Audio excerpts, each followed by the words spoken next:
ഖുർആനിൽ എല്ലാത്തിൻ്റെയും ബേസ് ഉണ്ട്. ഏത് കാര്യത്തെയും മനസ്സിലാക്കി കൊടുക്കാനുള്ള അടിസ്ഥാന കാര്യങ്ങൾ വിശുദ്ധ ഖുർആനിൽ ഉണ്ട് എന്നുള്ളത് വിശുദ്ധ ഖുർആൻ്റെ ഏറ്റവും വലിയ മഹത്വമാണ്. അതുകൊണ്ട് യാതൊരു പരിഷ്കരണങ്ങൾക്കും യാതൊരു മാറ്റങ്ങൾക്കും വിധേയമാക്കേണ്ടതില്ലാത്ത അള്ളാഹുവിൻ്റെ മതമാണ്, അള്ളാഹുവിൻ്റെ ദീനാണ്. ഇസ്ലാമിൻ്റെ അടിസ്ഥാനം എന്താണ് സുഹൃത്തുക്കളെ? വിശുദ്ധ ഖുർആനല്ലേ. അതാണ് ഒന്നാമത്തെ സോഴ്സ്. ഇസ്ലാമിക നിയമങ്ങളുടെ ആദ്യത്തേത് ഖുർആനാണ്. നിങ്ങൾ ആലോചിച്ച് നോക്ക്. നിങ്ങൾ 1400 കൊല്ലം മുമ്പ് വന്ന ഒരു ഗ്രന്ഥം ഇന്നും എന്താകുന്നു? കാലത്തെ അതിജീവിച്ച് അക്ഷരങ്ങൾക്ക് മാറ്റമില്ലാതെ നിലനിൽക്കുന്ന എന്തുകൊണ്ടാണ്? അതിൻ്റെ നിയമങ്ങൾക്ക് കാലത്തെ അതിജീവിക്കാൻ കഴിയുന്നത് കൊണ്ടാണ്.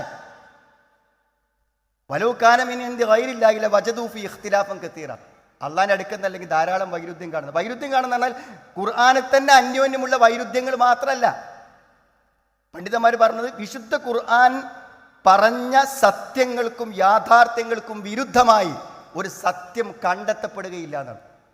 അത് ചിലരുടെ കാര്യമാണ്.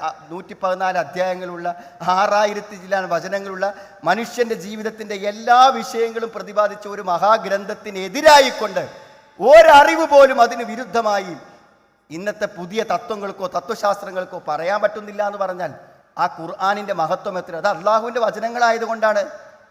അതുകൊണ്ട് വിശുദ്ധ ഖുർആനിനെ ഒരു പ്രാവശ്യം വായിച്ചവനോ ഇസ്ലാമിൻ്റെ അധ്യാപനങ്ങളെക്കുറിച്ച് ഒരു ചെറിയ നിഷ്പക്ഷമായ ചിന്തക്ക് മെനക്കെട്ട ഒരാൾക്ക് ഒരിക്കലും വിശുദ്ധ ഖുർആനിലോ ഇല്ലെങ്കിൽ ഇസ്ലാമിലോ ഒരു പരിഷ്കരണം ആവശ്യമാണെന്നോ ഒരു തിരുത്ത് ആവശ്യമാണെന്നോ ഒരാൾക്കും പറയാൻ പറ്റാത്ത വിധം അന്യൂന്യമാണെന്ന്.